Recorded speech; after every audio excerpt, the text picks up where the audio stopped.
안녕하세요. 결혼 35년 차 주부입니다. 요즘에는 남편과 두 번째 신혼 시간을 보내고 있어요. 그동안에는 답답한 마음이 많았는데 그래도 활기를 많이 되찾았어요. 몇 년 전까지만 해도 저는 시모와 함께 살았죠. 남편은 연애를 할 때부터 알아주는 효자였고 이남중 차남이며 능력 있는 형이 있었어요. 아주버님께서는 결혼하기 전에 이미 결혼하셨고 형님 또한 능력 있는 분이셨습니다. 우리가 연애하는 동안 형님은 해외로 이민을 떠나셨어요. 제 시아버지는 어렸을 때 돌아가셨습니다. 어머니는 홀로 두 아들을 키웠습니다. 그러나 장남이 어느 정도 시절에는 어떻게 봐도 어머니의 남편 닮았습니다. 어느 날 어머니는 아버지와 이민을 떠날 결심을 하고 우울증이 점차 더해져서 아버지도 그걸로 염려했습니다. 결국 결혼하게 되면서 자연스럽게 학업을 이어나가게 되었습니다. 저 또한 어릴 적부터 가정 가운데에서 함께 살지 못한 어머니의 효도를 이루기 위해 합가하게 되었습니다. 하지만 어머니는 강한 인물이었고 결혼 초반부터 어려운 시집살이를 이어나가셨습니다. 그래서 너는 이렇게 꿈꾸며 어떻게 지내고 계셨나요? 살 거냐는 거야? 아침에 왜 그렇게 굶어? 아침은 적어도 7시에는 모든 것이 준비돼 있어야 하는 거 아니야? 일하러 나가는 사람들은 아침을 먹어야지. 내가 이렇게 미리 준비하지 않으면 제대로 일할 수 없다는 거 알아? 그게 모르면서 주부가 되겠다고 했니? 집안에서 집안일 하는 사람보다 밖에서 일하는 게 더 힘들다. 부지런히 움직여서 새벽에 일어나서 밥을 지어야지. 갓 지은 밥을 해야 된다는 거 알겠지? 일찍 일어나서 밥을 짓고 전날 내가 한 밥부터 다 해먹는 거 알았니? 어머니, 내 식사마다 밥을 새로 지으면 너무 힘들어요. 적게 해도 적다고 하는데 많이 해도요.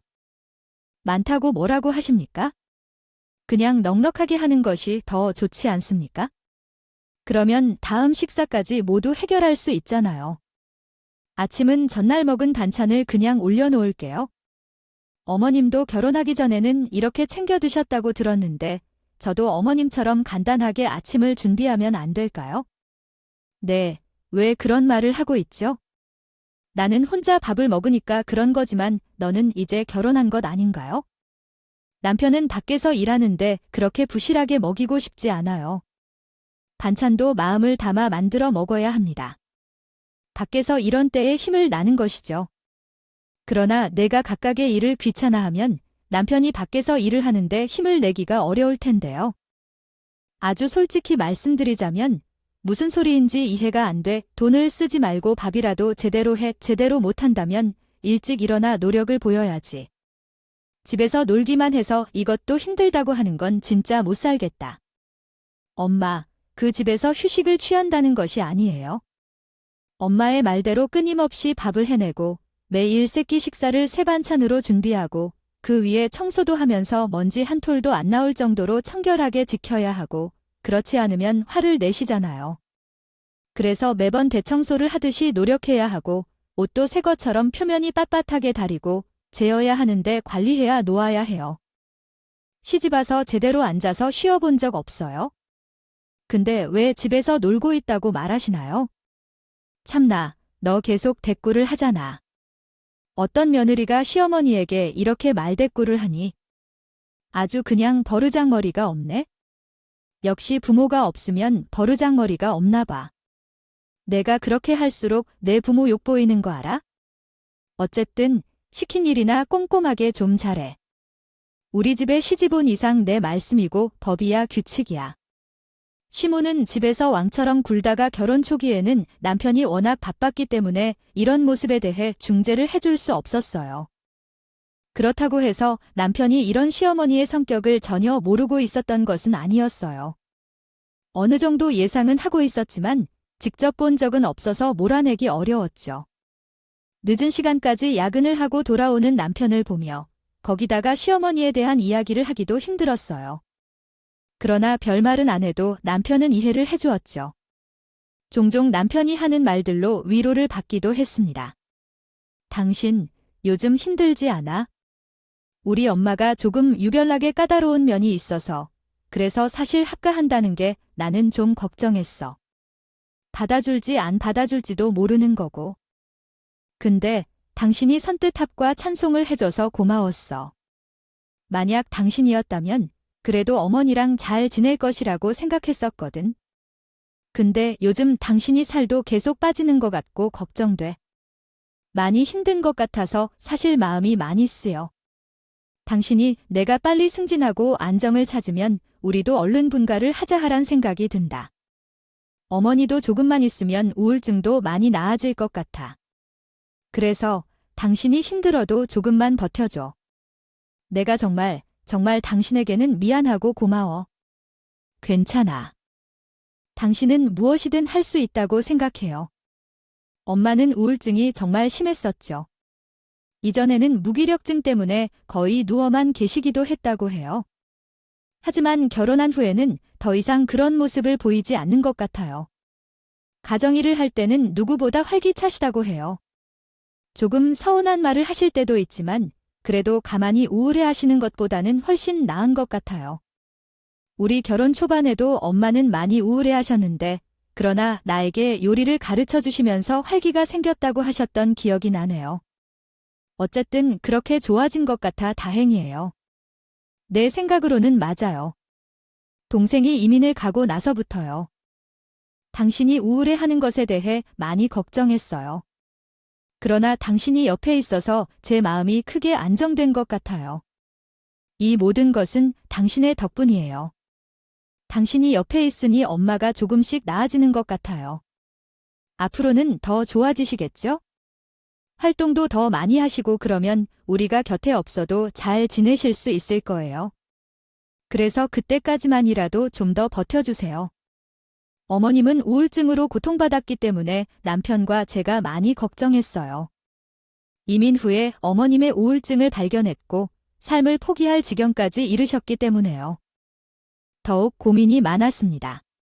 결국 결혼을 한 후에 학과를 하게 되었죠. 결혼 후에 시모님이 살림을 가르쳐 주셔서 전보다 훨씬 더 활기차해졌어요. 그러면서 우울증도 조금씩 호전되고 있었죠. 결혼 초반에는 시모가 잔소리가 끊이지 않았고 제가 하루 종일 집안일을 해도 모자란 지경이었어요. 그런데 결혼 10년, 20년이 흘러가면서 어느덧 베테랑 주부가 되었고 어머님의 기준을 넘어서는 며느리가 되었습니다. 그러다 보니 잔소리가 많이 줄었어요. 어머니께서는 살갑고 따뜻한 분은 아니셨지만 그렇다고 해서 잘하는 것을 잘못한 것을 들뜸을 잡으시진 않으셨어요. 그렇지만 어머니의 아취버님을 향한 그립이 계속 커져갔고 우리가 집을 비우거나 며칠 여행을 가면 어머님의 우울증이 갑자기 다시 생기기도 했어요. 그러다 보니 우리는 분가를 하지 못하고 어머니와 계속 살게 되었습니다. 결혼 생활이 길어지면서 사실 어머니께 다른 일로 상처를 받은 일은 없지만 늘 매번 새롭게 상처를 받게 되는 것은 바로 형님과의 차별이었어요. 아무래도 곁에 항상 볼 수 있는 자식이 아니어서 그런지 어머님께서 형님 부부가 한국으로 들어오면 세상 귀중한 사람을 대하는 것처럼 하셨습니다. 처음에는 그럴 수 있다고 이해했지만 점차 어머님의 도를 넘는 행동으로 저는 큰 서운함을 느끼게 되었습니다. 그럴 수 있겠다고 이해하는 것도 넘어섰죠. 형님 부부가 한국에 온 것은 결혼식 이후 5년 차가 된 해였습니다. 그 당시에는 저는 임신을 하고 있었고 출산일이 얼마 남지 않았는데 어머님은 하나부터 10까지 형님 부부를 저희가 보좌하길 원했습니다. 원하셨습니다. 그리고 당연하게 생각했어요. 근혜야, 어떻게 지내니? 음식이 맛있니? 한국에 오면 가고 싶은 것은 마음껏 먹고 가세요. 너희는 울었다고 둘째가 많은 반찬을 해줬으니 배부르게 먹고 챙겨가세요. 아참, 둘째야 오늘 별다른 일 없으면 형님과 근교 여행을 좀 다녀오고 드라이브도 좀 시켜줘. 그네가 밖에 있는 동안에 여기도 편했잖아. 그런 것도 좀 보여주고 가고 싶은 곳도 운전사가 좀 도와줄 테니 같이 가볼까? 그네는 혹시 가보고 싶은 곳이 있나요? 둘째가 알아서 에스코트를 해줄 테지만 만약 가고 싶은 곳이 있으면 언제든 말씀해 주세요. 그리고 반찬을 먹고 싶은 것이 있으면 편하게 말씀해도 돼요. 아니요. 어머니가 지금 음식도 많다니까요. 그리고 우리도 가볼 곳이 있어서 근교 여행은 안 가도 괜찮을 것 같아요. 우리도 이미 일정이 정해져 있으니까 너무 걱정하지 마세요. 잠도 여기에서 자지 않고 다른 곳에서 잘 수도 있어요. 그리고 동서는 배가 불러서 어떻게 나가 있어요. 그냥 냅두세요. 언제 아기가 태어나도 이상하지 않을 거예요. 시기하지 마세요. 무작정 나가다가 큰일 나면 어쩌겠어요. 아이쿠, 괜찮아요. 아이가 외출할 때가 되어야만 나가는 거예요. 게다가 죄는 많이 살 때 쪄야 돼요. 운동 좀 해야 해요. 만약 약속이 있다면 그냥 나가지 말고 작은 아이랑 함께 가세요. 운전은 전부 제가 할 테니까요. 여기서부터는 넓은 땅을 고쳐 운영하는 것처럼 운전하려고 하면 피곤하지 않겠어요. 그러니까 막내에게 요구해보세요. 아무래도 그가 집에서 방꿀대 느낌이니까 그냥 데리고 가도 괜찮아요. 어머님, 왜 그렇게 화나시는 거죠? 이젠 출산 예정일이 일주일도 남지 않았는데도 내일 출산해도 이상하지 않다는 건 아시잖아요. 그래도 아무리 그렇게 생각하시더라도 너무 심하신 거 아닌가요? 아이고, 쟤는 그냥 그런 말로 아주 예민하게 반응하고 하나로 죽자고 달려들어요. 얘는 이렇게 예민하면 안 돼. 무슨 말이든 서운하다고 하고 다 그래서. 예휴. 시모는 형제 부부가 귀국할 때마다 부르석하는 법이다. 항생 형님께서 저에게 냉장고를 꽉꽉 채울 만큼 반찬을 하라고 시켰습니다. 형님 부부도 일정이 있으니 집에서 밥을 자주 먹지 않겠거든요. 그런데도 매번 한국 음식이 그리울 거라며 반찬을 어마어마한 양으로 만들라고 시키기도 했죠. 그러다가 막상 형님 부부가 떠나면 냉장고 가득 남은 반찬은 모두 저의 몫이 되기도 했습니다. 모두 제가 처리해야 했어요. 그렇게 애가 쓰게 만든 반찬은 버리지도 못하게 했습니다. 아이고, 반찬을 이번에 이렇게나 남겼니? 너는 이 형님이랑 아주버님 밥 잘 챙기지 않고 뭐 한 거야? 뭐 많이 만들지도 않았는데 거의 떠나갔네. 그렇지. 밥 먹을 때 도시락을 팍팍 챙겨줘야지. 아이들이 더 필요할 줄 알았는데 넉넉히 하지 않고 아껴서 뭐가 어떤지 모르겠어. 이런 것을 잘 챙기지 않고 진짜. 그 놈이었다면 척추 없는 셈이었을 텐데. 어머님, 이번에 반찬은 다 만들어 드렸어요. 그렇게 많이 반찬을 만들면 당연히 남을 수밖에 없잖아요. 제가 남을 것 같다고 조금만 만들어 달라고 했잖아요. 그렇게 다 무시하고 또 남은 게 있다고 하시면 저는 어떡하라고 해야 돼요? 이번에 남은 반찬은 제가 다 못 먹어요. 그냥 알아서 처리하겠어요. 뭘 알아서 처리한다는 말이에요? 이것을 다 먹어야지. 너는 살림을 몇십 년째 했는데 아직도 아까운 줄 모르는구나. 아니면 이렇게 많이 남았으면 어떻게든 내가 해줄 생각을 해야지. 무슨 일을 알아서 처리하겠다고 하는 거야? 그리고 이번에 애들 입맛에 잘 안 맞았던 것 같아. 다음에 올 때는 이번 레시피 말고 다른 것으로 요리해야 할 것 같아. 내 형님이 덕분에 너도 참 많이 배우는구나. 그렇지 않니? 어머니, 병수랑 똑같이 했어요. 어머님이 이전에도 입맛에 안 맞았던 것 같다고 해서 제일 잘 먹었던 때 레시피랑 같이 만들었어요. 그런데도 남았잖아요. 어머님, 저 이번에 형님 부부가 왔다고요. 가시고 몸살이 와서 그만큼 열심히 준비했는데 어머님이 제 노력을 알아주지도 않으시니 서운합니다. 자주는 아니었지만 대개 한국에 들어올 때마다 있었던 일이라서 시모의 서운함을 느끼고 있었습니다. 사실 처음에는 남편이 이런 상황을 크게 생각하지 않았어요. 함께 오래 살아온 형이 멀리 떨어져 살았기 때문에 시모가 크게 그리워할 수도 있다 생각했거든요. 하지만 시모의 행동이 점차 나아지지 않고 남편 또한 서운함을 느끼기 시작했습니다. 특히 자식들끼리 비교를 당할 때마다요. 남편이 너무 슬퍼했어요. 어머니 이번에 동준이가 학교에서 1등을 했어요. 그동안 많이 공부했는데 성적이 그만큼 잘 나와서 선생님들도 모두 동준이를 칭찬을 많이 하더라고요. 요즘 성적을 높이겠다며 늦은 시간까지 공부하고 대견했는데 이렇게까지 결과가 나오니 더 대견하고 장하네요. 그렇죠, 어머니. 아이고, 그게 대단하니. 우리 정희는 외국에서 1등이라던데 그게 더 대단하지 않니? 한국말도 아니고 꼬부랑 외국어로 1등하는 거잖아. 난 외국어로 1등하는 게 너무 당연하더라. 이번에 정희가 전화로 쌀랑쌀라 말씀하시는데 아이고 그게 뭔 말인지도 모르는데도 대견하고 기특하다. 그래서 다들 외국에 가서 사는 건가 하는 것 같아요. 동준이야 여기서 1등 해봤자 뻔한 고등학교를 가겠지만 종이는 외국에서 공부하고 여기 들어오면 여기서 내려오라고 하는 학교를 갈 수 있다고 해서 그게 더 대단한 것 아닐까요? 아니에요, 어머니. 동준이가 칭찬해주고 있는데 왜 여기에도 없는 정이 말을 하세요? 어머니, 진짜 너무하신 거 아니에요? 옆에 계신 분은 다른 사람도 아니고 어머님. 곁에서 재롱 떠는 건 우리 아들 동준이에요. 동준이가 누구보다도 어머님을 제일 아끼고 있어요.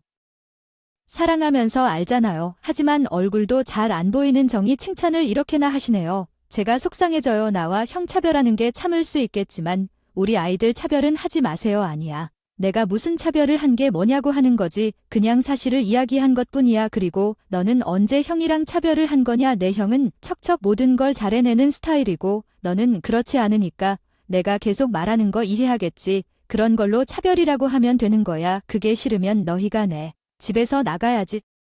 이제는 우리 집에서는 차별하는 소리가 나오고 있네요. 어머니께서는 우리가 원래 이 집에서 살고 있는 것을 알고 계시잖아요. 어머니는 우울증으로 인해 우리가 학교에서 살고 있게 둔 것을 아시잖아요. 형을 자주 만나고 싶다며 말할 때마다 우울해하고 우리가 없을 때 걱정하시면서 우리를 학교에 둔 거 아시잖아요. 하지만 무슨 말인가요? 여기에 살면서 아내가 집안일을 1부터 10까지 다 했어요. 돈 한 푼을 쓰지 않고 명령만 내리시면서 어떻게 얹어 살았다고 말하시나요? 그럼 뭘로 말하고 싶으세요? 여기 이 집은 내 집이지, 내 집이 아니야. 둘째야, 한번 말해봐라. 내 남편이 이렇게 큰 소리를 지르는 일이야. 세상에 하다하다 지형과 비교하며 화를 내다니 처음 보네. 아이고, 장남이 장남이구나, 정말. 넌 그런 게 차남인 거야? 아주버님과 차별을 한다는 걸 서서히 느낄 때쯤 남편은 가끔 어머님과 크게 말다투기도 했습니다. 그러나 결국 남편이 먼저 죄송하다고 사과를 하고 그렇게 해소되었어. 우리 두 사람의 마음속 깊은 곳에선 서운함이 쌓이고 있었어.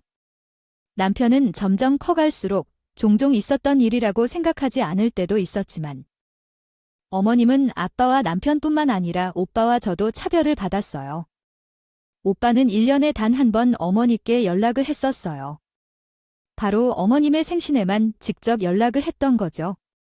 그 외에는 어떻게 살고 있는지 연락이 없었고 오빠가 어머니에게 전화를 했던 날은 차별이 더 심해졌어요. 역시 우리 형은 해외에 살아서 그런지 말투가 우아하고 고상해서 듣기 좋아요. 거기서는 외국어만 써야 할 텐데 얼마나 잘하고 살지 내가 보지 않아도 알 것 같아요. 거기서의 생활도 힘들고 바쁠 텐데 생일 때마다 이렇게 세심하게 신경 써주고 축하도 해주니까요. 너무 감사합니다. 그리고 둘째야, 너도 나중에 크면서 감사하고 잘해야 해. 너만큼 나를 생각해주는 사람은 어디에 있겠어? 먼 곳에 살더라도 이렇게 나를 잊지 않고 챙겨주는 것이 무엇인지 알 수 있으니까. 어쨌든 어른은 어른이야. 내가 조금이라도 큰 사람 같다면 내가 시집가도 그런 얘기를 안 했을 텐데. 어머니가 잘했는데 왜 그런 얘기를 하시는 거죠?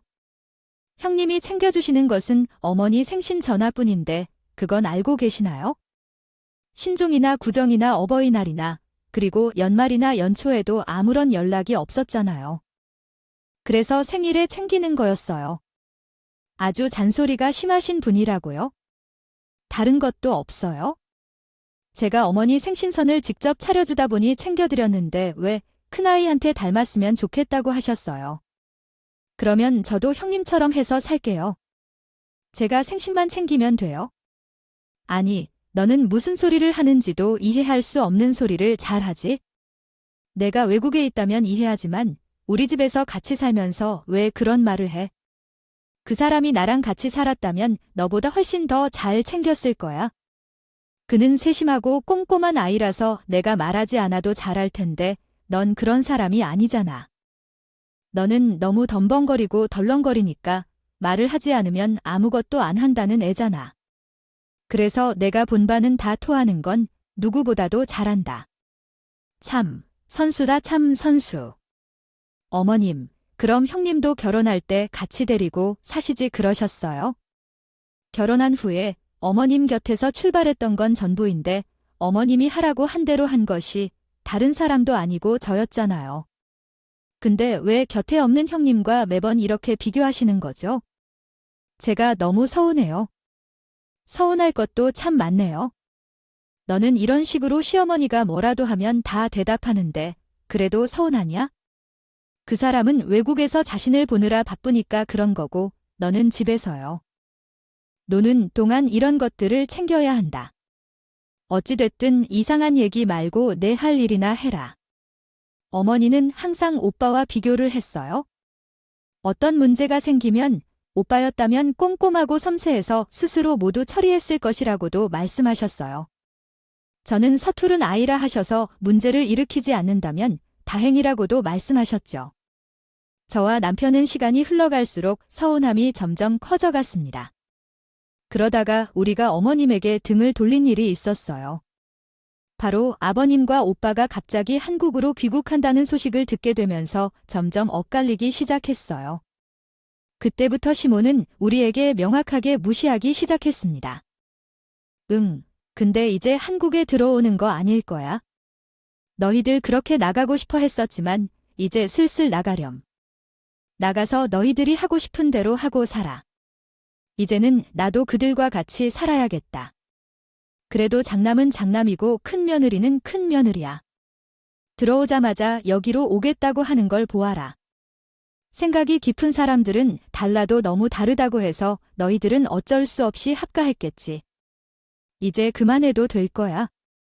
정갈 곳 없으면 너희들이 있는 땅이 있잖아. 시골의 초음한 땅 아버지 유산으로 받은 거야? 거기 가서 집을 짓고 살면 되겠다고요, 어머님. 무슨 말씀이신 건가요? 아주버님이랑 형님이 귀국하시면 집에서 사시라고 하셨다고요. 지난번에 연락했을 때는 한국에서 집을 사실 생각이었는데 아니었다고요. 그래서 갑자기 이렇게 나가라고 하시니 우리는 당황스러워요. 정말 우리가 나가서 살아야 하다는 건가요? 어머님, 아주버님이랑 다시 대화를 나누십시오. 그래도 갑자기 이렇게 들어와서 살겠다고 했다고요. 그리고 그 시골 땅에 지금은 아무것도 없어요. 무슨 집을 짓고 살라고 하는 건지요? 네, 그렇게 못 믿었습니까? 세상에는 내 같은 사람들만 있을 줄 알아. 그녀는 역시 심술 좋고 마음이 편한 사람이니까 바로 할까 하겠다고 하지? 너 벌써부터 불을 지르려 들지 말아라. 당연히 큰 아이가 들어오면 함께 살지. 누구와 살아. 엄마가 여기 있고 시어미가 여기 있으니 당연히 여기 들어와서 살 거야. 어디서 살겠어? 아마 너희한테 말하기 어려운 게 있어서 이렇게 하는 것일 수도 있으니 조심해야 해. 얘들이 배려심이 깊어서 그런 거야? 여기 들어와서 살 테니까 너희도 시골에 내려가든지 너희가 들어가서 살 집을 찾아 나가렴. 어머니. 정말 너무하시네요. 여기서 살아도 볼 게 없어요. 지금까지 어머니께 제대로 연락해 본 적도 없고 용돈을 보낸 적도 없고 거기다가 와도 자기들 할 일만 하고 갔던 사람들. 왜 들어와서 살 것 같다고 말하겠어요? 게다가 30년 동안 어머니를 모시며 살았는데 이렇게 말을 한다니 짐작 버리는 것처럼 말하세요. 정말 너무하시네요. 아니, 너무한 일들이 많죠. 당연히 장남이 들어와도 장자리를 다시 양보해야 하는 건데요. 무슨 말이 그렇게 많은지. 형들 들어오면 불만만 터뜨릴 생각하지 말고 빨리 짐을 정리하고 나가세요. 너는 형을 아주 형제같이 대하지 않으니까 그래서 병은 너에게 연락하지 않은 것이야. 괜히 들어와서 정리를 하는 것으로 눈치를 보이게 할 생각하지 말고 미리미리 짐을 정리하고 나가라고. 시모는 형님들이 한국으로 귀국할 때부터 우리를 쫓으려고 했어. 하지만 우리 부부는 형님 부부의 꾀꽁속이 왠지 좋지 않을 것 같아서 시모에게 그에 대해 이야기했지만 시모는 우리 말은 듣지도 않았어. 그래서 형님 부부가 한국으로 들어오기 전까지 우리는 짐을 정리하지 않은 상태였어. 그러자 시모는 강력하게 불편함을 드러냈죠. 특히 아주버님과 형님 부부도 마찬가지였습니다. 자신들이 들어오기 전에 짐을 모두 정리할 것이라고 생각했는데 불편해하자 시모는 더욱 맹렬히 반발했어요. 결국 우리를 막말도 서슴지 않고 내쫓기 시작했습니다. 동생은 아직도 짐을 정리하지 않았는데 돈이 부족해서 이사를 못 가는 거라며 불만을 터뜨렸어요. 우리가 오기 전에 집 정리한다고 했잖아요. 그때 어머니가 말씀하셨던 것도 우리가 여기에 살 것이라고 말씀드린 거였죠. 들어온다고 말했는데 동서는 못 들었어. 이제 슬슬 좀 정리하지. 우리 짐도 내일이면 다 들어올 건데 상태에서 어떻게 정리하라고 하는 거야? 아이고, 큰 일이야. 얘들이 이렇다니까 너 있는 동안 지금까지 집도 안 구하고 부원군이 너네 진짜 내 집에 눌러앉을 생각이야. 이제 너네한테 물려주기라도 할까봐 그러냐? 절대 너네한테는 둘째 산이론도 없어. 우리 집 재산은 다 장난 거니까 욕심 부리지 말아라. 이미 너네 몫은 다 졌지 않았니? 시골 땅 받아놓고서 이 집까지 욕심내는 거야? 오, 예, 그래서 그런 거 아니에요? 아무리 그래도 이렇게 갑자기 들어오겠다고 하는 건 아니에요? 그리고 지금까지 이 집 욕심 부린 적 없었어요. 그거 다 아시면서 어떻게 그렇게 말씀하시는 거예요? 어머니, 조금 더 생각을 해보세요. 저희 정말 나가야 해요. 아니 몇 번이나 말씀을 드렸는데 너희 이제 짐 빼라니까. 그리고 그렇게 안 한다면 빼는 이유가 뭐가 있겠어요? 내일이면 짐들이 다 들어온다고 하잖아요. 더 시간을 보낼 필요는 없을 것 같아요. 얘가 그냥 30년 살았다고 지집인 줄 하는 거 보세요. 어머니, 진짜 왜 그러시는 거예요? 저희 30년 동안 어머니와 함께 살면서 언제나 어머니의 의견을 따르며 살아왔습니다. 그러나 이렇게 대우받으시다니 우리를 버리시려는 건가요? 어머님 말씀대로 우리는 집을 나가겠습니다. 그런데 지금 바로 어떻게 해야 할지 모르겠습니다.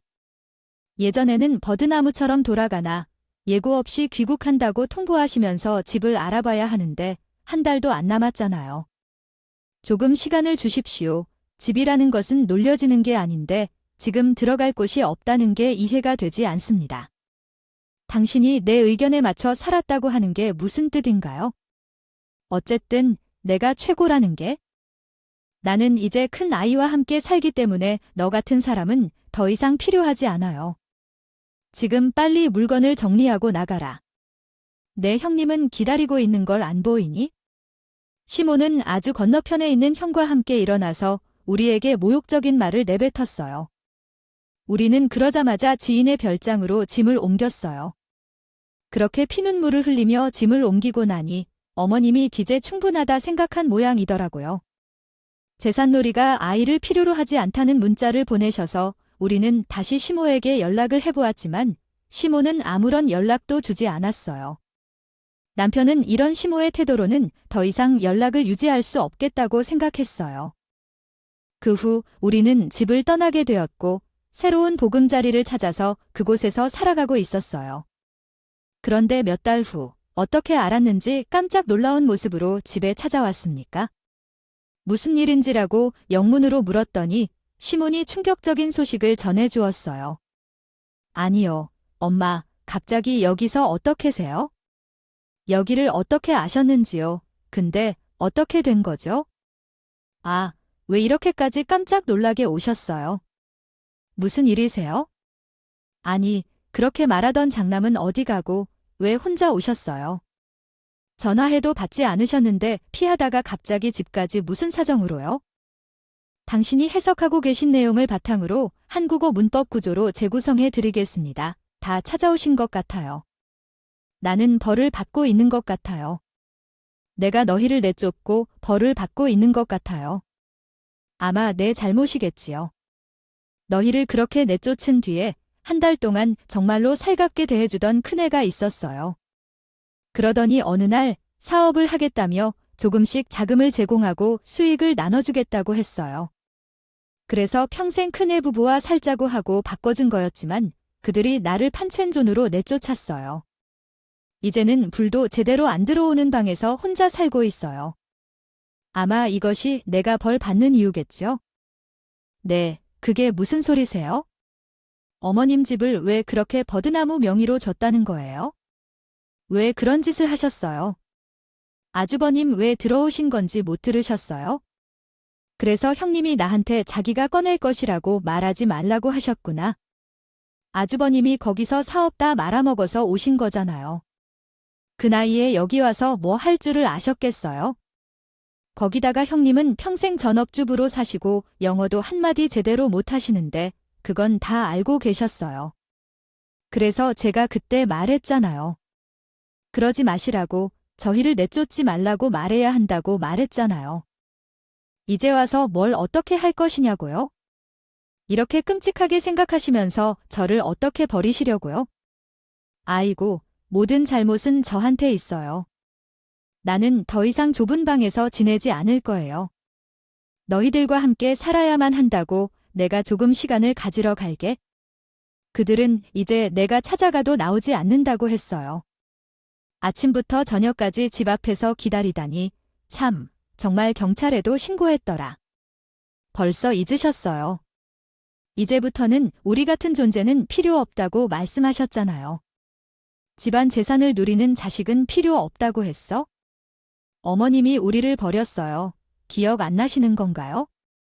제가 문자 메시지를 받았는데 당신 자식은 이제 형밖에 없다고 하더니 장남이 돌아왔으니 장남자리 다시 달라고 했어요. 이것은 모두 어머니가 선택한 것입니다. 우리는 마음을 다잡았고 어머니를 모시려는 생각은 없어요. 그러니 돌아가시고 거기서 못 살겠다면 형에게로 가세요. 왜 그런 거죠? 너희는 그런 사람들 아니잖아요. 죄송합니다. 제가 정말 잘못했어요. 정말 제정신이 아니었어요. 아무것도 안 하고 너희 말을 듣겠어요. 제발 나 좀 데리고 가주세요. 미안해요. 한 번만 용서해주세요. 시모는 우리를 내쫓으려 했다가 실수했어요. 형님 부부와 함께 생활하게 되었는데 결국 집을 노리고 온 형님 부부가 소유권을 주장해서 우리를 내쫓았다. 형님 부부는 그 집을 차지하고 어머니를 짐작대로 버리고 말았다. 그들은 우리를 짐작만으로 대우했지만 결국 그 일은 어머님에게 돌아가게 된 것이었다. 시모는 우리와 함께 살자며 매일 찾아왔지만 30년간 쌓인 원한은 풀리지 않았다. 특히 남편은 노력했지만 아무런 대가를 받지 못하는 형제보다 자신을 배려하지 않는 어머님을 용서할 수 없었다. 그렇게 우리는 아무것도 받아들이지 않았고 냉정하게 대했습니다. 형님 부부는 결국 시무의 집마저 날려먹었다고 말했더라고요. 그래서 일용직으로 전전하면서 어렴풋이 살고 있다는 소식을 들었습니다. 어떻게 알았는지 남편에게는 아주버님이 연락하시는 듯했어요. 우리가 받은 시골 땅 주변이 재개발되면서 그 땅값이 몇 배는 뛰어올랐거든요. 그걸 듣고 나서는 남편에게 연락이 와 자기들 살 집 지어달라는 어이없는 소리를 했지만 남편은 바로 차단을 했습니다. 우리는 그 땅에 작은 별장을 지어 놓았는데요. 요즘 주변 풍경이 좋은 것 같아서 그런지 쉬는 날마다 그곳에 가서 지내는 것이 편안하고 좋아요. 시모는 여전히 쪽방에서 근사하게 생활하고 있어요. 최근에 시모가 계속해서 연락을 해오고 있어요. 남편은 계속 무시하라고 말하지만 어떻게 해야 할지 고민 중이라 이렇게 사연을 적어봤어요. 지금은 아들도 출가한 상태라 남편과 신혼처럼 즐겁게 살고 있습니다. 소소한 행복을 느끼면서 보내는 요즘 일상이 참 소중해요. 조금 더 정리하면 아들에게 집을 넘겨주고 시골집으로 가서 남편과 함께 여유롭게 살아보려고 해요. 평생 동안 노력해도 아무도 나를 알아주지 않았지만 남편만큼은 제 노력을 인정해 주었으니 그것으로 충분한 것 같습니다. 제 긴 이야기를 들어주셔서 감사합니다. 여러분은 누군가로부터 인정을 받으며 살아가나요? 저는 남편이었던 것 같아요. 모두 행복하시길 바랍니다.